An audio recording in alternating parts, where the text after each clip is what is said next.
Olá! Você já deve ter observado a enorme complexidade de vida que nos cerca, mas você talvez ainda não parou para pensar o que trouxe tudo isso à existência. A vida surgiu no planeta há bilhões de anos e ao longo do tempo foi se modificando.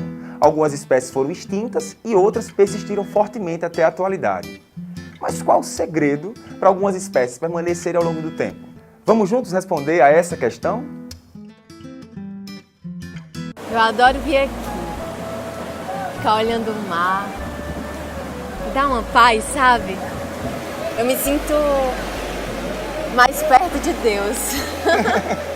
Eu também adoro vir pra cá. Toda vez que eu tô aqui eu fico pensando como a natureza é interessante, né? Só em pensar que foi desse ambiente de mar primitivo que surgiu toda essa complexidade das espécies que a gente conhece hoje. Desde os pequenos seres aquáticos até os grandes mamíferos, tudo partiu de um mesmo ponto. Eu já estudei sobre isso em evolução. Mas sabe uma coisa que eu nunca entendi? O quê? Como um organismo pode se modificar tanto ao ponto de uma espécie se transformar em outra espécie? Evolução. Esse é o nome dado ao processo de modificação que as espécies sofrem ao longo do tempo. Para entender melhor como isso ocorre, é necessário compreender como surgem as variações das características em uma espécie. Vamos juntos compreender um pouco mais sobre o tema? Pois é, hoje dizemos que a caixa preta de Darwin foi aberta, porque a maioria dos segredos sobre a evolução das espécies já foram descobertos. Você sabe, né? Darwin foi o primeiro cientista que propôs uma teoria consistente sobre a evolução das espécies.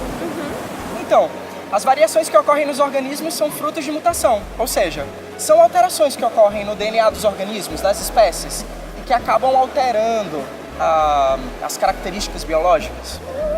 Ou seja, toda nova característica que surge nas espécies são frutos de mutação. Eu sempre pensei que mutação fosse uma coisa ruim. Nem sempre. A maioria sim são prejudiciais, mas outras não. Outras ocorrem e acabam ajudando as espécies a melhor se adaptarem nos ambientes que vivem. Quando isso ocorre, chamamos de mutações adaptativas. Mas quando prejudiciais, aí a gente já chama de mutação deletéria. Olha, por exemplo, o câncer. O câncer é fruto de mutação. Então, a gente pode dizer que a mutação é um mal necessário. Isso mesmo. Sem as mutações não haveriam as variações nas espécies. E sem essas variações, a seleção natural também não poderia atuar. Isso implica que sem essas variações, sem a seleção natural, não haveria mutação. Então quer dizer que, para uma espécie evoluir, primeiro é necessário que ocorra a mutação. Isso. E que ela seja adaptativa. Para depois a seleção atuar e fixar no ambiente as variações mais apropriadas para aquele ambiente. Por isso que a evolução é um processo tão demorado, né? Olha aí, muito bem! Por isso que eu digo que você já abriu a caixa preta de Darwin. Muito bem. Vocês já devem ter notado que para uma espécie evoluir é necessária a participação de duas forças antagônicas. A mutação, que introduz variabilidade nas populações, e a seleção, que elimina parte das variações, tornando as populações mais homogêneas. No próximo encontro, estudaremos como os mecanismos reprodutivos e os tipos de reprodução contribuem para o processo de evolução das espécies. Até lá e bons estudos!